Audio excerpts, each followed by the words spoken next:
I signed away my late father's lake house at 2:15 p.m. on a Tuesday, completely convinced I was saving my younger sister's dream wedding.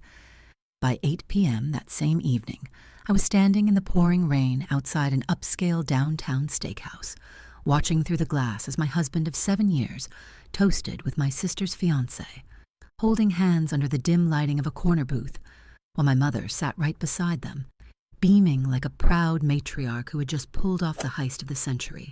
My name is Clara Vance, and until that moment, I was the reliable one, the soft-spoken, self-sacrificing eldest daughter who paid off every family debt, fixed every broken appliance, and absorbed every sharp, cruel remark disguised as maternal concern. When my father passed away 3 years ago after a long, painful battle with cancer, he left me the cottage on Lake Sunapee, an irreplaceable 4-acre waterfront property worth nearly $850,000. Knowing I was the only person in the family who loved it for its memories, rather than its market value. Every board had been sanded by his hands. Every summer of my childhood was marked by the scent of fresh pine and the sound of waves gently lapping against our cedar dock. My mother, Eleanor, had spent the last 3 years attempting to guilt me into putting my younger sister Chloe's name on the deed.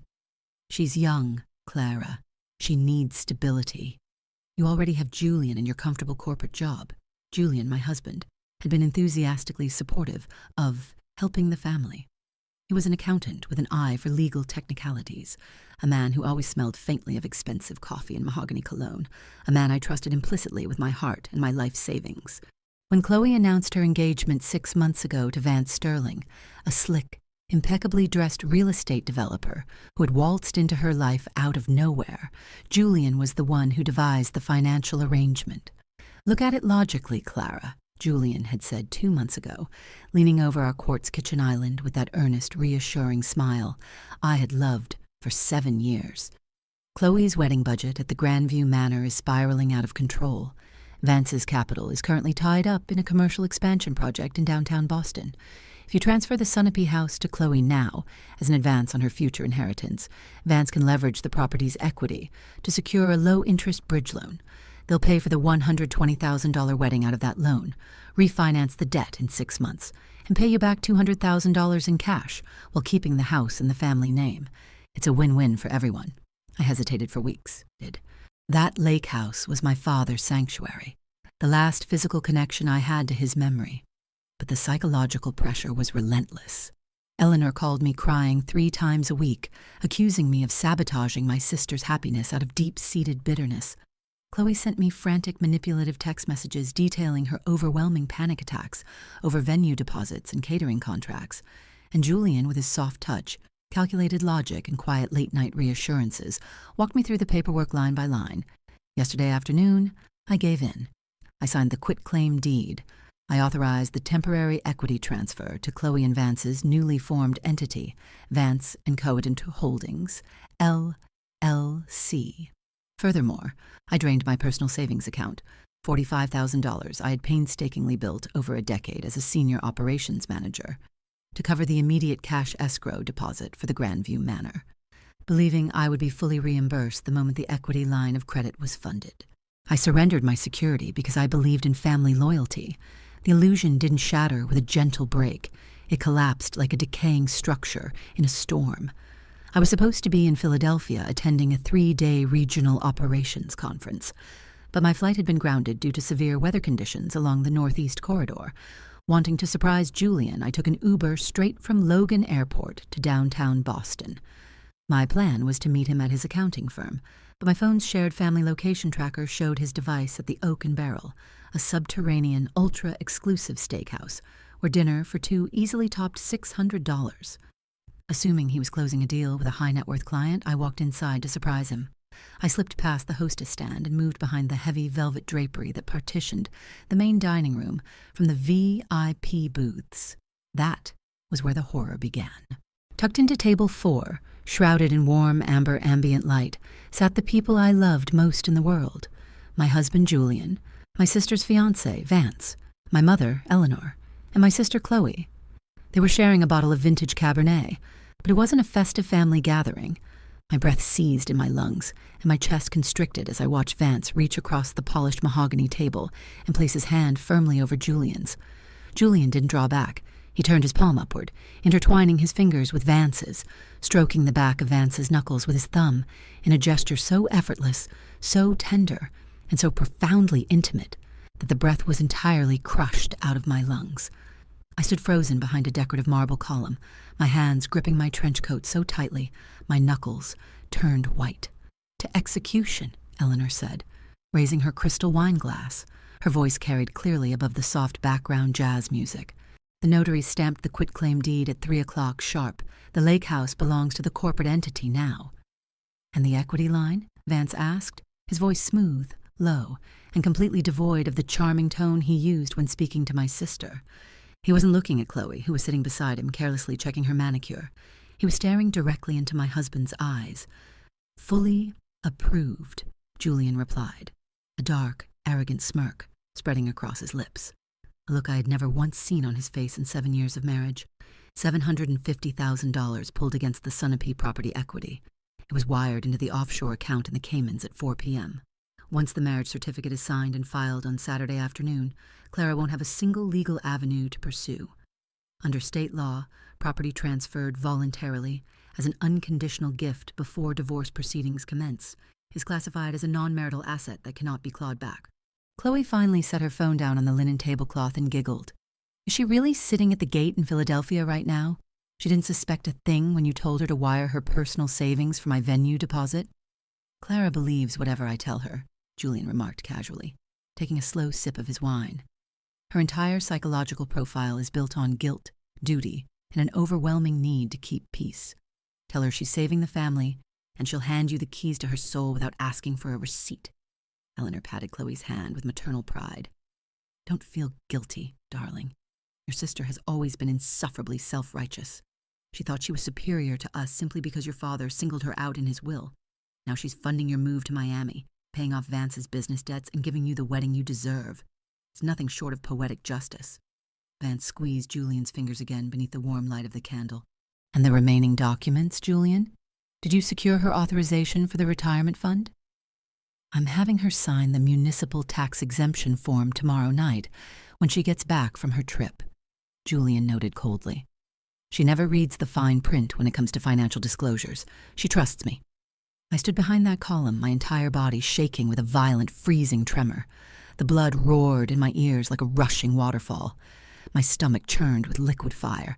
Every instinct in my body screamed at me to step out from behind the velvet curtain, slam my fist onto their table, throw the $400 bottle of wine into Julian's face, scream at my mother, and tear the mask off every monster sitting in that booth.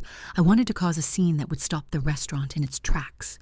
But as the initial paralyzing shock washed over me, an ice-cold, razor-sharp clarity swept through my mind. If I confronted them right now, 4 days before the wedding, they would immediately pivot. Julian would claim it was a harmless misunderstanding. Vance would claim the physical touch was a joke between close friends. Eleanor would accuse me of being unhinged and paranoid, and within an hour of my outburst, they would liquidate the funds, wire the remaining assets out of reach, hide behind their shell company structures, and lock me out of every system. A legal battle initiated today without absolute proof would drag on for years, consume hundreds of thousands of dollars in legal fees I no longer had, and result in the permanent loss of my father's property. They believed I was weak. They believed my kindness was stupidity. They viewed me as an obstacle to be manipulated, robbed, and discarded, while they used my life's labor to finance their luxurious new beginning. I took a long, slow, quiet breath through my nose, forcing my racing pulse to steady. I stepped backward, silent as a shadow, retreating through the heavy velvet curtain and walking out into the cold, driving rain of downtown Boston. I wasn't going to cry in a parking lot. I wasn't going to scream. I was going to wait for Saturday. At 8 a.m. on Wednesday morning, I didn't go home. Instead, I sat in a high-rise office overlooking Boston Harbor, sitting across from Arthur Vance, a renowned forensic accountant and merciless asset recovery litigator who had built a career on dismantling complex financial fraud schemes. After reviewing the corporate filings, the quitclaim deed, and the digital paper trail I had gathered, Arthur leaned back in his leather chair, his expression grave. "This is not a simple case of marital infidelity, Mrs. Vance," Arthur said, placing a thick paper folder on his mahogany desk. "This is a premeditated, highly structured financial execution. Your husband Julian and this man, Vance Sterling, did meet 6 months ago through your sister. Their financial records show they have been co-owners of an offshore investment vehicle, registered in Delaware for over 3 years. Last summer, that entity failed, leaving them with over $1.2 million in personal guarantees owed to private lenders. I felt the room tilt slightly, but my hands remained flat and steady on my lap. They targeted my father's house from the very start." "Precisely," Arthur confirmed. "Your mother was promised $150,000 from the net liquid proceeds to clear her reverse mortgage and settle years of back taxes. Your sister Chloe was the distraction, the emotional lever used to force your compliance. Vance courted her specifically to create a plausible pretense for a massive family gift." "And the quitclaim deed I executed on Tuesday?" I asked, my voice deadly level. "Is it irreversible?" Arthur pulled a set of statutes from his drawer and slid them across the table. "You executed that deed under false pretenses and fraudulent inducement. However, under standard civil litigation, proving fraud in court takes anywhere from 12 to 24 months. By the time we secured a trial date, the $750,000 line of credit would be laundered through untraceable shell accounts, and the lender would initiate foreclosure proceedings against the Sunapee property." My teeth clenched. "So they win?"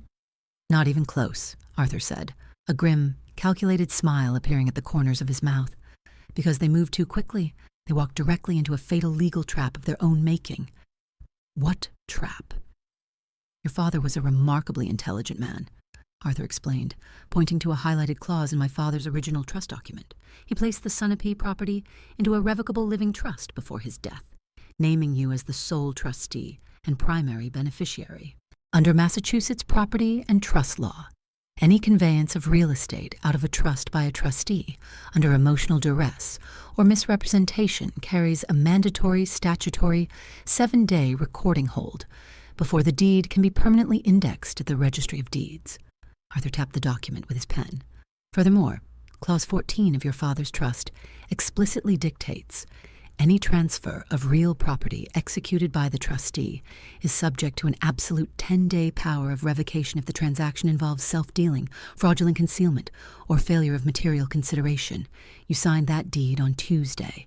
The wedding is on Saturday. Saturday is day 4.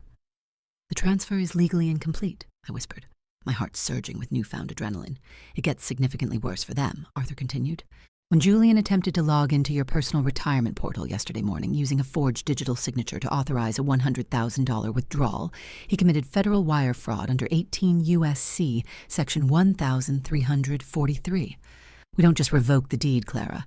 We have grounds for an immediate ex parte emergency injunction signed by a superior court judge. If you're enjoying this story, don't forget to subscribe to Betrayed, the Revenge channel. A simple like helps more people discover these stories, and your support inspires us to create new ones. Now, let's continue."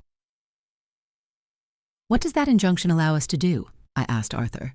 "It gives us the legal authority to freeze every bank account tied to Vance & Company Holdings, LLC, lock down the venue escrow accounts at the Grandview Manor, seize Julian's personal liquid assets, and serve civil and criminal summonses on every single conspirator." "When can we execute it?" I asked. We can file the emergency motion with Judge Miller tomorrow morning," Arthur replied calmly. "We can have the signed injunction in our hands by Friday afternoon. We could serve them quietly at their attorney's office on Friday evening, or we can execute the freeze orders and process service on Saturday afternoon." I stared out the window at the gray waters of the harbor. I thought about my mother calling me insufferably self-righteous. I thought about my sister laughing at my sacrifice while picking out a wedding gown paid for with my life savings. I thought about my husband holding another man's hand beneath the table while casually planning to destroy my financial future. "We do it at the wedding," I said softly, my voice cold as ice.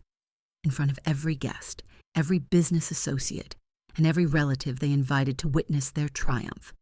For the next 48 hours, I delivered the performance of my life. When I returned home late Wednesday evening, pretending to be exhausted from my non-existent conference, Julian was sitting on the sofa with a glass of scotch, reading a financial journal. He stood up, approaching me with that warm, familiar husbandly smile, and kissed my cheek, The sensation of his lips against my skin sent an icy surge of revulsion through my spine, but I forced myself to smile back. "How was Philadelphia, sweetheart?" he asked softly, taking my coat. "Productive," I replied, walking into the kitchen and pouring myself a glass of water.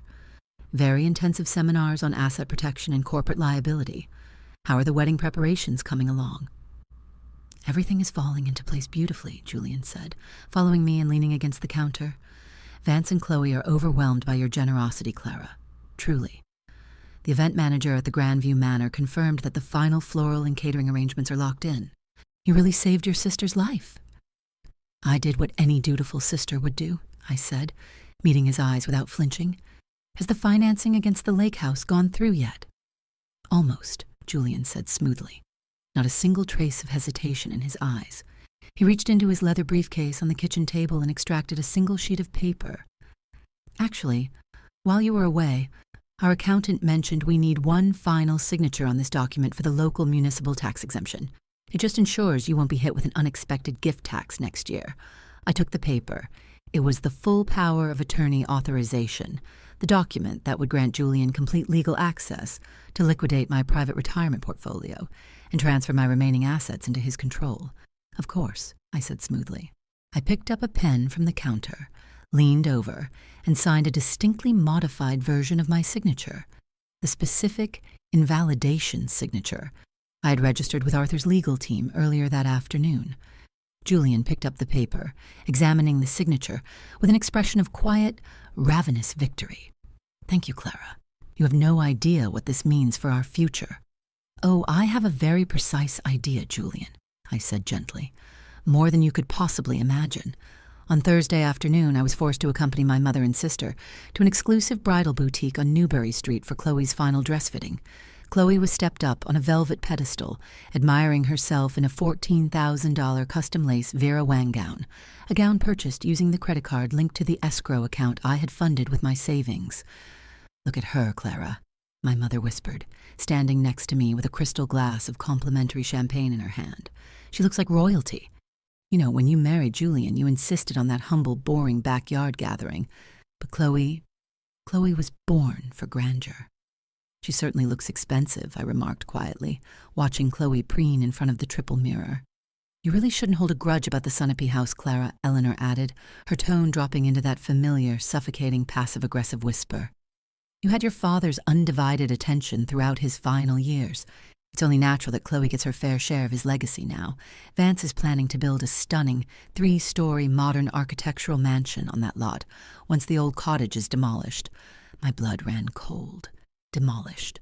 My father had hand-milled the cedar timber for that home. He had spent 10 years building it with his own hands after retiring from the Navy. "They're tearing it down?" I asked, keeping my voice entirely neutral. "Of course," Eleanor scoffed, waving her hand dismissively. "Who wants an outdated rustic wooden cabin? Vance signed the demolition and land clearing contract yesterday morning. Demolition begins next month. Don't spoil the mood on Saturday with a dramatic face, Clara. Just smile for the photographer."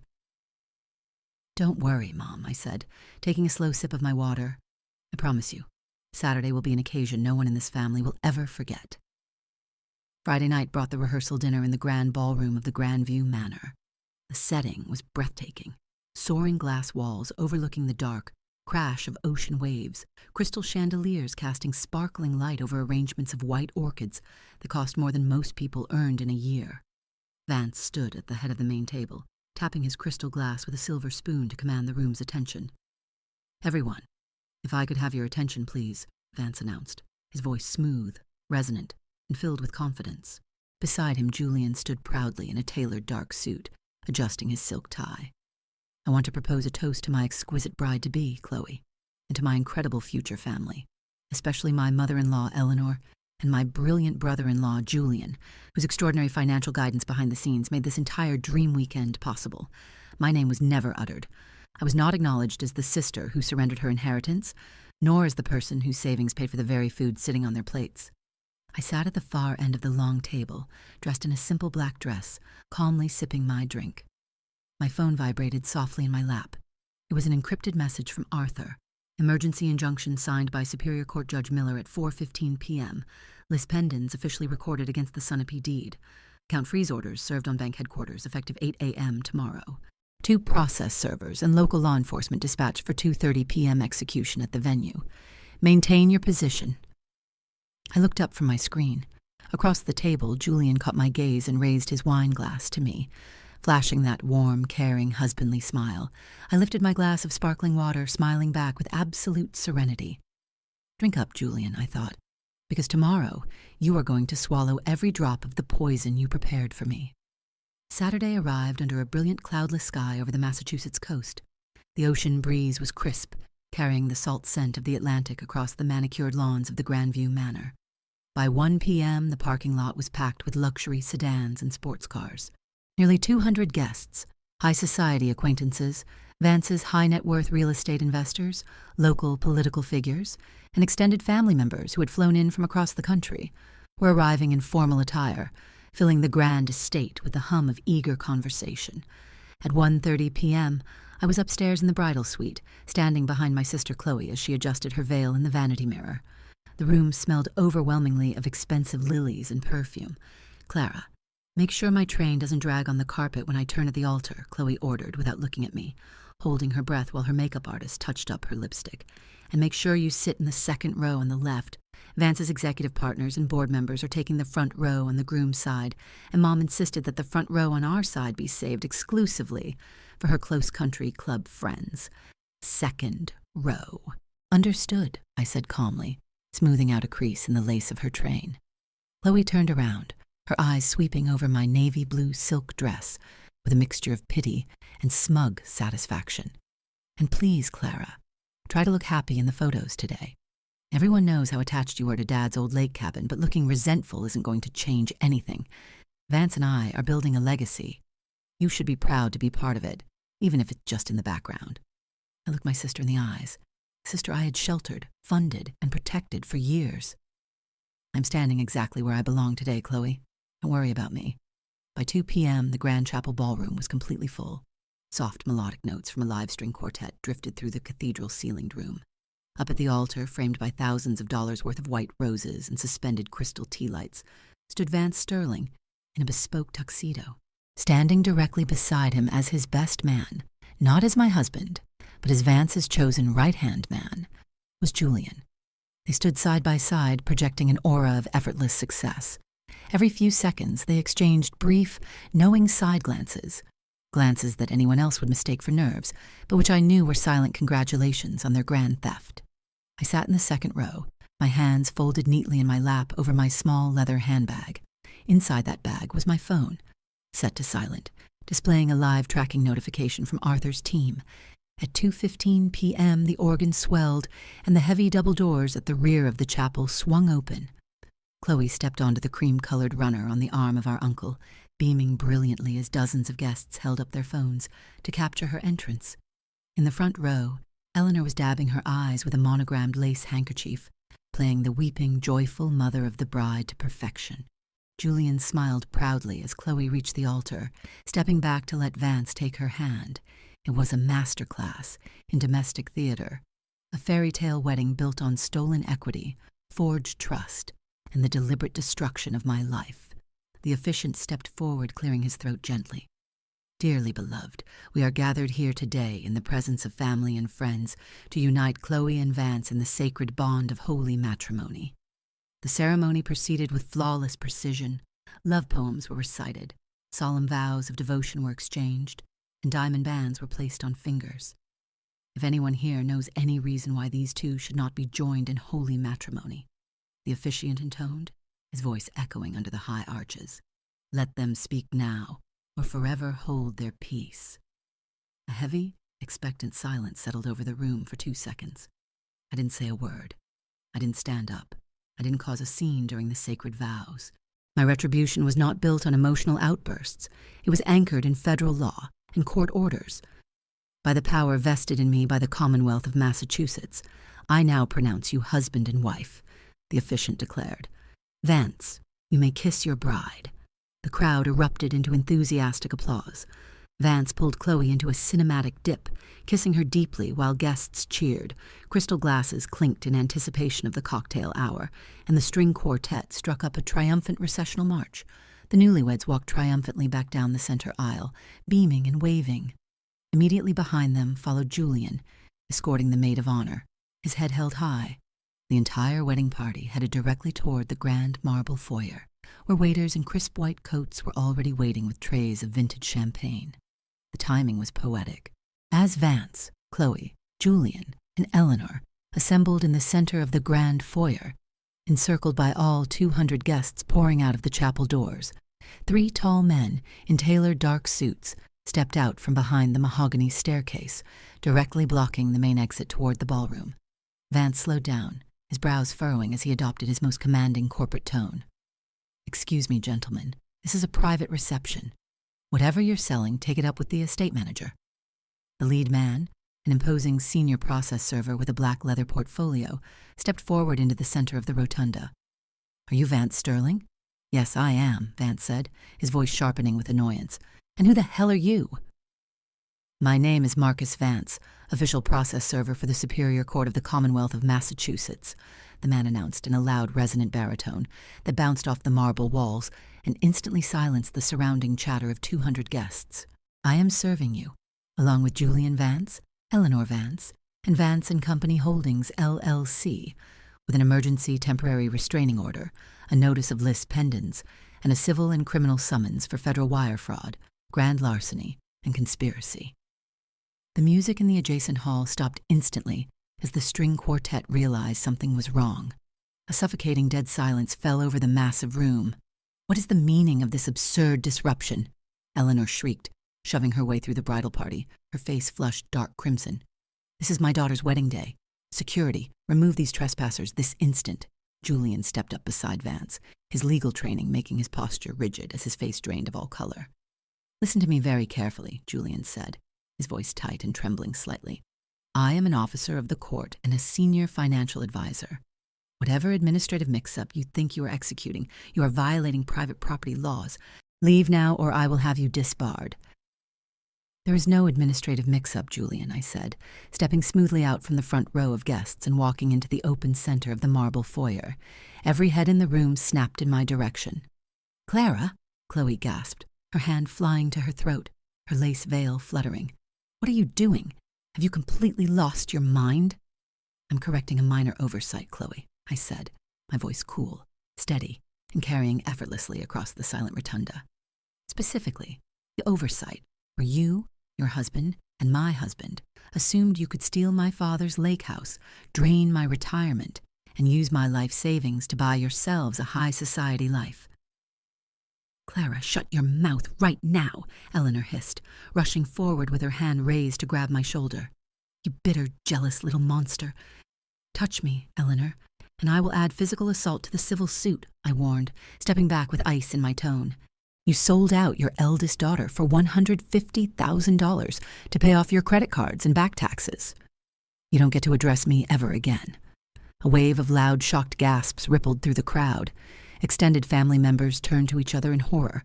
Several of Vance's wealthy investors exchanged wide-eyed looks of profound disgust. "Clara, baby, look at me," Julian said, stepping toward me with his hands raised in a placating gesture, attempting to put on his gentle, manipulative husband persona. "You're stressed. You're confused. You had a rough week with work and you misunderstood something you heard." "I didn't misunderstand a single detail, Julian," I interrupted, pulling my phone from my bag and tapping the screen to illuminate a high-resolution display. "I didn't misunderstand the private dinner at the Oak and Barrel on Tuesday night when you thought I was stuck at an airport in Philadelphia." Julian froze mid-step. The remaining color drained completely from his face, leaving him looking like a bloodless corpse. "I didn't misunderstand you holding Vance's hand under the table," I continued, turning the screen outward to face the crowd. The high-definition photograph, taken through the glass by my attorney's private investigator, showed Julian and Vance, with their fingers deeply intertwined, smiling intimately at each other while Eleanor toasted them with wine. "I didn't misunderstand you bragging about placing a $750,000 lien against my father's house to wire into Vance's Cayman entity, and I certainly didn't miss your attempt to forge my digital signature on my 401k portal yesterday morning." A massive, collective gasp echoed off the high ceiling. Vance's primary financial backer, a prominent Boston commercial developer, stared at the photo, turned to his wife, and immediately walked toward the coat check without saying a word, That photo is fake. It's photoshopped. Chloe screamed, her voice cracking into an unhinged screech as tears melted her dark eye makeup down her cheeks. Vance loves me. He married me today. He married you for the equity, Chloe, I said, looking at my sister with cold, unyielding pity. He and Julian have been business partners and lovers for 3 years.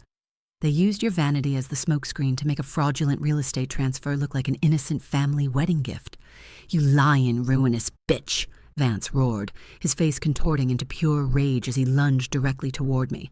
Before he could take 2 steps, 2 uniformed state troopers, who had been standing quietly near the main entrance behind the process servers, stepped forward, grabbing Vance by his arms and slamming him face first against the nearest marble pillar.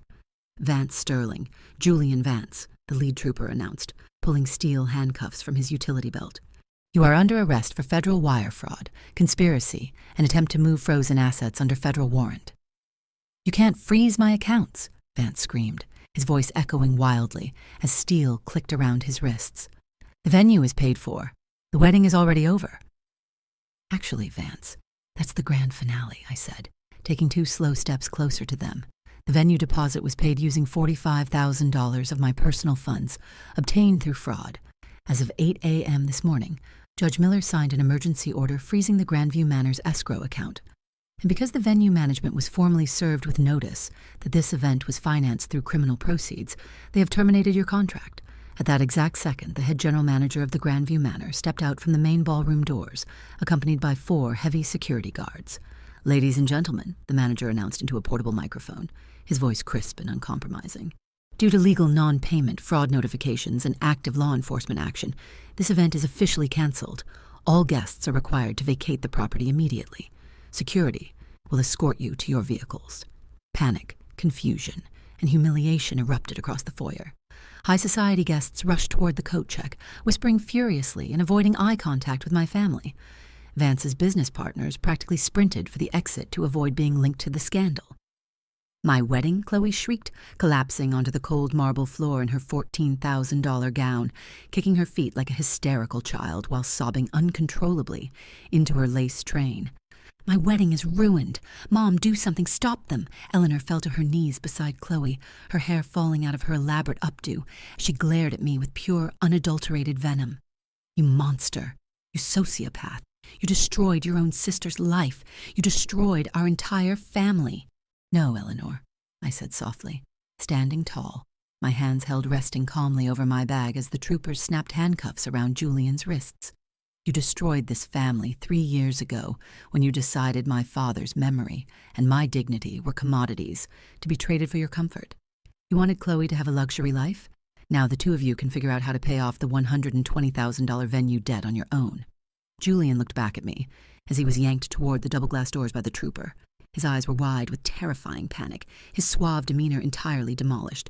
Clara, please, talk to me. We can fix this. I love you. You love money, Julian, I said, meeting his frantic gaze without a single flicker of emotion.